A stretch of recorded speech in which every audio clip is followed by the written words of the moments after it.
Hey everybody, what's up and welcome back to today's video guys. And today guys, I'm going to go and be showing you how to stutter vocals in GarageBand.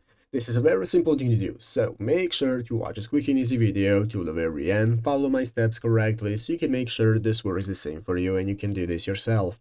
But yeah guys, let's get straight into it. So the first thing you want to do is to go ahead and open up the official GarageBand application on your mobile phone if you're not already. If you do not have the application, just go to the App Store and download it. And after opening it up, you'll be greeted by this main page right here, which is the home page where you can see all the instruments you can play, you have your audio recorder, and so on.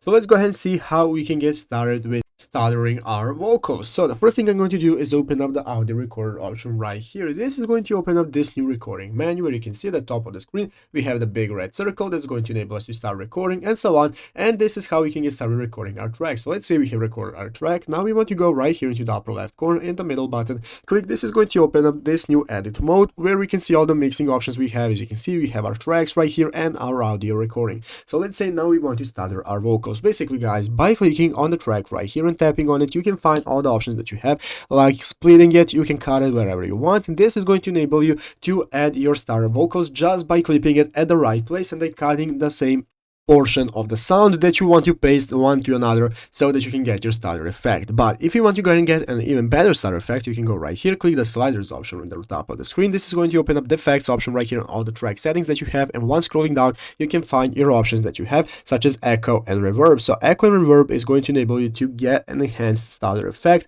once you're finished with editing your track, so this can all be completed into one package to get your desired sound. But yeah guys, basically that is how to do it. So I hope this video was helpful. If it was, make sure to leave a like, subscribe to the channel. So you guys, thanks for watching, take care, and bye.